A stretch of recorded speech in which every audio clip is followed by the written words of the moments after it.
If someone had told her that jealousy could make girls dig a hole just to bury her, she'd have laughed. But now, looking back, she realized that envy wears the softest smile and speaks in the sweetest tone before it strikes. Her name was Ogma, though in her small village, people called her Beauty, the beauty of the gods. She never asked for that name, she never wanted attention. But somehow, from the moment she was old enough to fetch water at the stream, the world noticed that before she even noticed herself. She was her parents' only child. They weren't rich, just humble farmers with a tiny hut surrounded by cassava and yam ridges. Her mother, Nne, was the kind of woman whose laughter made even a bad day feel lighter. Her father was a hardworking man who believed silence solved everything. Life wasn't perfect, but it was peaceful, until other people's opinions started shaping her reality. The trouble began slowly. Whenever she walked past the village square, some girls would giggle and whisper. At first, she thought it was harmless. But one afternoon, while fetching water at the stream, she heard one of them hiss. See how she walks, like she owns the whole village, just because her face fine small. She turned to look at them. Anna, Olivia, and Banta. 3 girls who always moved like a pack. Their eyes carried a mix of amusement and venom. She smiled awkwardly, hoping kindness would make things better, but it didn't. From that day, they made her their daily topic. It became normal to hear things like, "Beauty, fine girl no be achievement oh. Do you think the prince will marry you because your skin shines?" Sometimes, they even mimicked her walk. She'd go home pretending she didn't care, but the moment she closed her door, the tears came. Her mother noticed. She always noticed. "My daughter," Nne would say, brushing her head gently. "Even sweet honey attracts jealous flies. Don't dim your light because others can't handle it." Her words were comforting, but they didn't stop the pain. Being beautiful in a small village felt like a curse. One day, the teasing got so bad that she begged her mother to let her skip the next market day. Nne agreed, thinking rest would help. But that was when things took a darker turn. The girls started calling her names like Snake Girl and Spirit Child. They would whisper that her beauty wasn't normal, that her mother must have gone to a shrine to make her attractive. Soon, other villagers began to avoid her too. Nne was furious when she heard the rumors. She said, "They will not destroy my child's name because of jealousy." But her father, ever the quiet one, told her to calm down.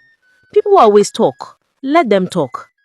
She wanted to believe him, but it's hard to ignore this thing when even children at the stream laugh behind your back. After a while, her mother stopped sending her to the market altogether. She said she didn't want her getting into fights or being humiliated. So, she stayed home most days, helping on the farm or cooking, but staying away only made her lonelier. She could hear the girls laughing together whenever they passed by their compound. Sometimes, she'd peep through the bamboo fence, watching them chat and sing as they walked to the village square. She wanted that too. Friendship, belonging. Then came the day everything changed. The town crier beat his gong and announced that the prince was ready to choose a wife. There would be a grand dance at the palace and every unmarried girl in the village was invited. The whole place buzzed with excitement. Women started sewing new wrappers, girls began practicing dance moves. She didn't plan to go. She knew what waited her there. Mockery. But her mother wouldn't hear of it. "Mama, you will go," she said firmly. "Don't let fear cage your destiny. Who knows, the gods may smile on you that day." So, she started preparing quietly. She found a beautiful wrapper in her mother's box. Nne even gave her one of her cowrie necklaces. "You look like a queen," she said, smiling proudly. But while she was dreaming of a beautiful occasion, others were plotting her downfall. The girls, Anna, Olivia, and Banta, met the next morning at the stream. "Do you think Beauty will come to the dance?" Banta asked. "It better not," Olivia replied. "If she shows up, no one will even look at us. The prince will choose her instantly. Then we'll make sure she doesn't come," Anna said. Their plan started with pretending to like her. A few days later, they came to her house, smiling from ear to ear, carrying roasted groundnuts and fruits as a peace offering. She almost fainted from surprise. They said they were sorry for how they treated her, that they had grown up and wanted to be friends. Her mother, Nne, didn't believe it for 1 second. She pulled her daughter aside that evening and said, "Ogma, be careful. Snakes don't change. They just shed skin." But Beauty's heart was tired of loneliness. She wanted to believe people could change. The girl started visiting almost every day.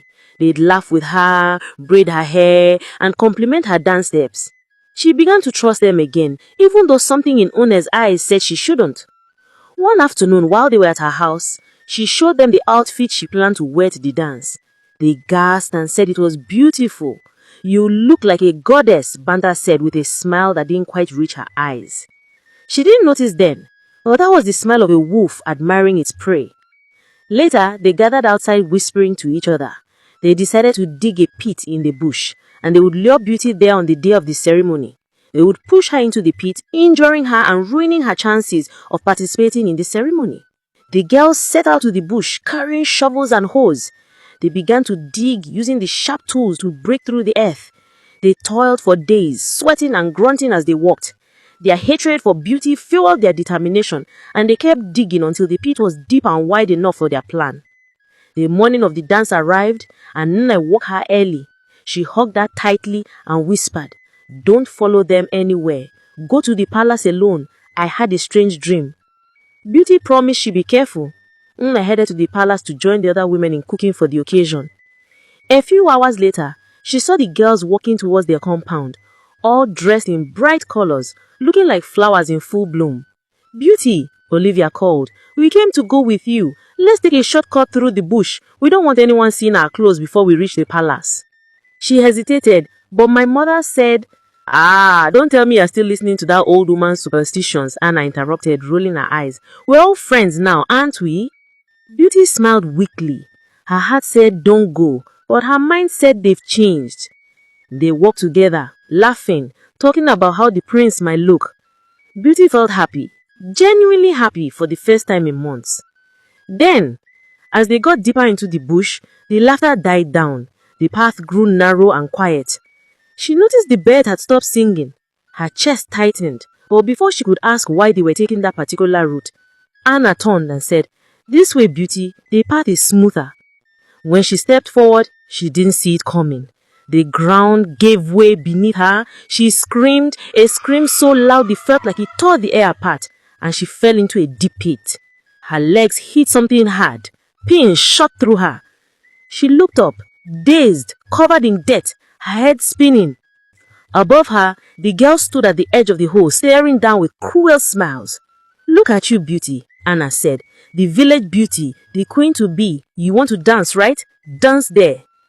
They burst into laughter, their voices echoing through the trees. Her heart pounded. "Please, help me," she begged, her voice shaking. "Why are you doing this?" But they just watched her. "You think you're better than us?" Olivia sneered. "Let's see if the prince will still want you now." And with that, they turned their backs and walked away. She screamed until her voice cracked, clawing at the walls of the pit, but it was too deep. The sky slowly dimmed as the sun began to set, and she was left there, broken, shivering, surrounded by darkness. And that was when it hit her. She was trapped, and no one was coming to save her. And she knew she was in serious trouble. Beauty's mother anxiously waited in the palace, but her daughter never arrived. She asked the other girls if they had seen her, but they claimed not to know where she was. They continued dancing and celebrating, oblivious to the worry and fear that was beginning to grip Beauty's mother. She knew something was wrong, and she was growing increasingly concerned for her daughter.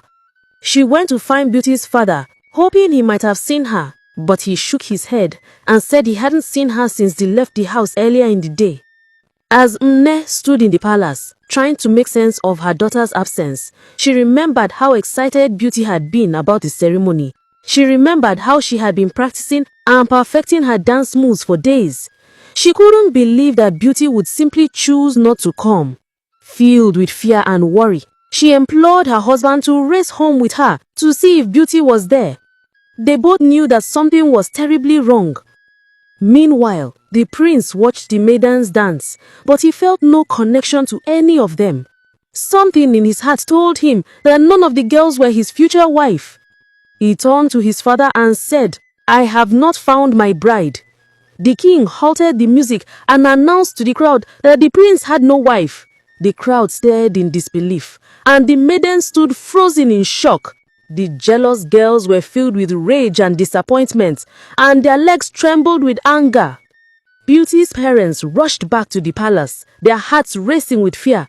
They reported to the king that their daughter was missing, and the king grew concerned. Mne told the king about the girls who were to come pick her up for the occasion. The king summoned the girls, Anna, Banta, and Olivia, and they all claimed to have no idea where Beauty was. The king sent his guards out to search for the village and the surrounding areas for Beauty, but the guards returned empty-handed.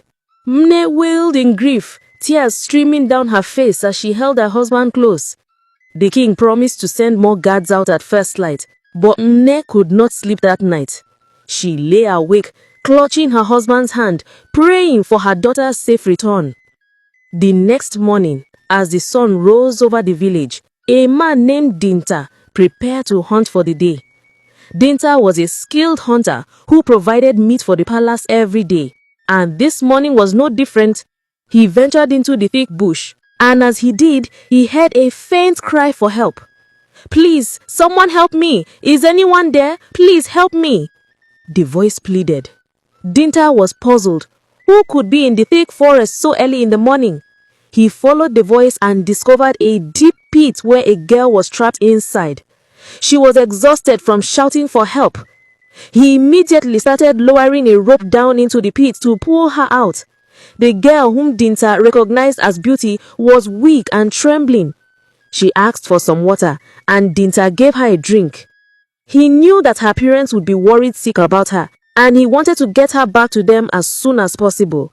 But on the way to the village, he had a change of heart. He decided to take Beauty to the palace instead. So he changed course and headed for the palace. When they arrived, Dinta told the king everything he had seen and heard, and presented Beauty to him. When her parents arrived at the palace, they were stunned to see their daughter in such a state. Beauty explained what had happened the day before. The king, queen, and her parents were horrified by what they heard. The king was furious that anyone could do such a thing, and he vowed to find the girls and punish them for their actions. Beauty's parents were finally relieved that their daughter was safe. The king summoned the town crier and ordered him to gather everyone at the palace as soon as possible. The town crier went from house to house shouting the king's message. When everyone had gathered, the king asked the girls to step forward. He asked them if they knew Beauty, but they all denied it. "We know her, but she is not our friend," they said, looking down at their feet. The king's face turned red with anger, and he asked them to look him in the eye and tell the truth. One of the girls, seeing the king's anger, started to tremble. She looked up at him, her eyes filling with tears. "We're sorry," she whispered. "We were jealous of Beauty, and our mother always told us that we should be more like her, so we decided to teach her a lesson. We brought her to the forest and pushed her into the pit. We didn't mean to hurt her, we just wanted to scare her." The other girls started crying too, and they all begged for forgiveness, but it was too late. The king was determined to punish them for what they had done. The king turned to his guards and ordered them to take the girls away. "Lock them up for a long time," he said, his voice cold and hard. "And when they are released, they are not to be spoken to by anyone in the village. No one is to sell to them or buy from them. Anyone who associates with them will suffer the same punishment." The crowd watched in silence as the king finished speaking. But then the prince stepped forward.